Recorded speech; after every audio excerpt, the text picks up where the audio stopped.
हरिओम। मैं योगाचार्य शिवाय, doctor in naturopathy and yoga science.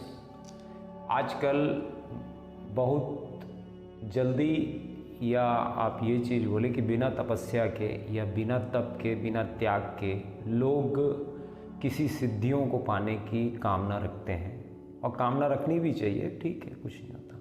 सिद्धियों को पाने की कामना रखते हैं और बहुत सारी ऐसी चीज़ कर बैठते हैं जिनका दुष्परिणाम देखने को मिलता है। दुष्परिणाम देखने को मिलता है और साथ में उनके जीवन शैली में और उनके जो तर्क शक्ति होती है ब्रेन की या मस्तिष्क की, उस पर उसका प्रभाव पड़ता है।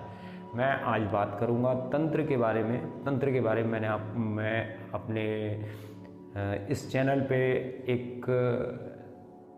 एक हिस्सा रखा है तंत्र का, तो मेरा ये पहला वीडियो है तंत्र के ऊपर से।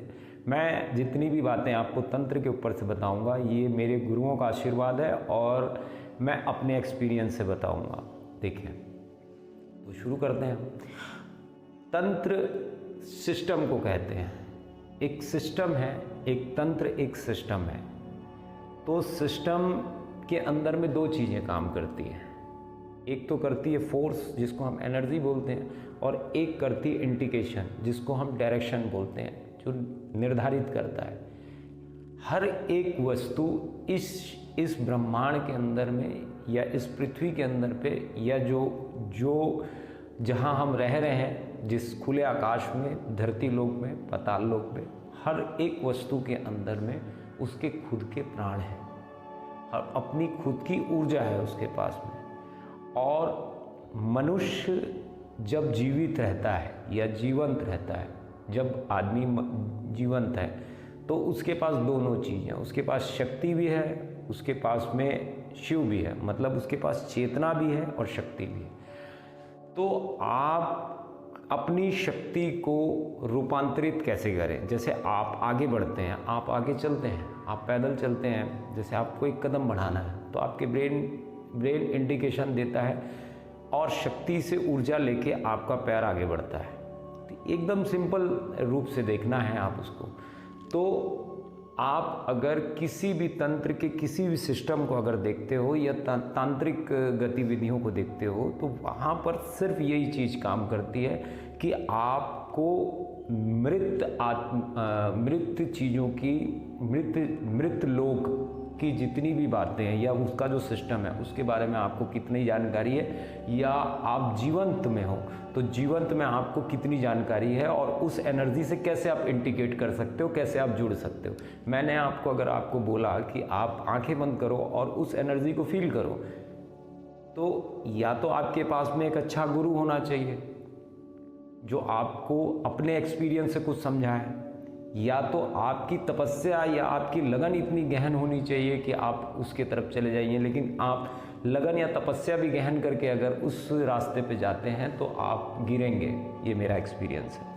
अगर आपके पास में एक अच्छा गुरु हो तो बहुत सहज और बहुत ही आरामदेह रूपों में आपको सिद्धियां फलित होती हैं। सिद्धियां तो फलित हो जाएंगी। सिद्धियां फलित करना, आप किसी को भी देख के उसका पास्ट, उसका फ्यूचर नहीं, उसका पास्ट, उसका प्रेजेंट बता सकते हैं। अगर फ्यूचर उसका अगर आपको ठीक करना है या किसी का भी अगर आपको फ्यूचर ठीक करना है, तो या तो आप उसको एक रूपांतरित रूप बता दीजिए कि आप ऐसे ऐसे करके अपने जीवन को रूपांतरित कर लो। लेकिन जब आदमी के अंदर में तंत्र घटित होता है तो उसके साथ में एक ड्रॉबैक की चीज़ें भी घटित होती है कि उसको अपने अंदर में ईश्वर का अंश बढ़ाने के साथ साथ में ईश्वर होने की भ्रांति भी पैदा होती है। हर किसी के साथ में ये होता ही है कि उसको ये भ्रांति होगी कि मेरा, जैसे हम कथाओं में पढ़ते हैं कि उसने सिद्धियां पाई और उसके बाद में वो अपने दिशाहीन हो गया या अपनी सिद्धियों का गलत उपयोग किया। होता है, ये मनुष्य जीवन है, मनुष्य जीवन में होगा ही होगा। तो सबसे पहली बात तो सिद्धियां अगर आपको तंत्र में हासिल करनी है तो सबसे पहले तो आपके पास में एक योग्यता पूर्ण गुरु होना जरूरी है। और किसी भी भक्त योग की बस मैं बात नहीं करूँगा, किसी भी तंत्र से रिलेटेड कोई भी चीज़ आदमी, स्वस्थ आदमी ही उसको अपने अंदर में घटित कर सकता है। अगर आप स्वस्थ हैं तभी आप अपनी ऊर्जा को समझेंगे, तभी आप दूसरों की ऊर्जा को समझेंगे, तभी आप उस घेरे के अंदर प्रवेश कर सकेंगे। अगर रुग्ण है आपका शरीर तो ये संभव ही नहीं है। तो इसीलिए आपको अगर किसी तंत्र में अगर आपको रुचि है या तांत्रिक गतिविधियों में अगर आपकी रुचि है तो सबसे पहला काम आप अपने प्राणों को, आपकी जो शक्ति है, आप अपने प्राणों को बढ़ाइए, अपनी शक्ति को बढ़ाइए, जिसे हम माँ के रूप में इंडिकेट करते हैं। फिर बारी आती है शिव की, फिर बारी आती है शिव की, जो अगर आपने अपने शक्ति के ऊपर काम करना शुरू किया, आपका शिव ऑटोमेटिक काम करने लग जाएगा। क्योंकि जितनी ऑक्सीजन आप लेंगे या जितना आप एकाग्र करेंगे अपने मन को, अपनी सिद्धियों को या अपने किसी भी वचन को, गुरु के वचन को, तो आप एक एकाग्रता को प्राप्त होंगे। अब एकाग्रता को प्राप्त होने के बाद में आपके कोई भी किया हुआ जो कार्य होगा वो बहुत सुखद परिणाम लेके आएगा। अगर आपको मैं अगर ये चीज़ कहूँ कि आपको सिद्धियाँ ऐसे ऐसे कर लीजिए या ये कर लीजिए, रात के शमशान में चले जाइए, आप यहाँ चले जाइए, वहाँ चले जाइए, this all things are rubbish. निवेदन है आपसे कि इन सब चक्करों में ना पड़िए। यही सब चक्करों की वजह से आप अपनी मनोदशा को छेड़ देंगे।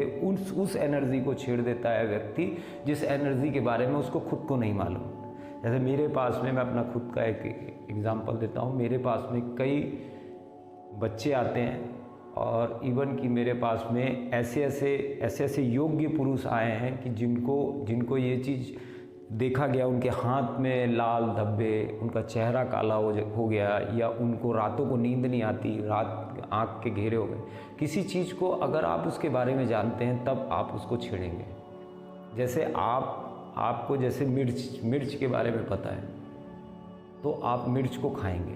आपको प्याज के बारे में या किसी भी चीज़ के बारे में तो पता, उसकी योग्यता पता होनी चाहिए आपको कि कितना डालना है, कब डालना है, कैसे खाना है, कब खाना है, बस। और ये अगर कोई आदमी ये चीज़ बोलता है कि बिना गुरु के आपको तंत्र की सिद्धियां हो सकती हैं, तो उसके ऊपर यकीन मत करिए। इसकी एक विधि होती है। तंत्र पूरी दुनिया के अंदर में जहाँ होता है, जैसे आप हिंदुस्तान को अगर आप एक केंद्र बनाते हैं, बिना गुरु ज्ञान नहीं होता है। तंत्र के ऊपर से मैं आगे और गहराई से आपको बताऊंगा। ये तो एक सिंपली रूप से मैंने आपको समझाया है कि तंत्र होता क्या है और तंत्र कैसा काम करता है। सब हर एक चीज़ पॉसिबल है। मुर्दे भी बोलते हैं यहाँ, मुर्दे भी चलते हैं यहाँ, सब चीज़ होता है। मृत आत्मा भी आती है, मृत आत्मा को जीवंत के अंदर में डाला जा सकता है। सब चीज़ जहाँ तक आपकी सोच जाती वहाँ तक। लेकिन कथनी और करनी ये दो अलग अलग चीज़ें। कथनी और करनी, मैं आपको बोल दूं कि चलो मैं आपको मुर्दा उठा के दिखाता हूँ, मैं आपको ये करके दिखाता हूँ, मैं आपको वो करके दिखाता हूँ, बस दर्शन शुरू हो गया मेरी शक्तियों का, व्यापार शुरू हो गया शक्तियों का।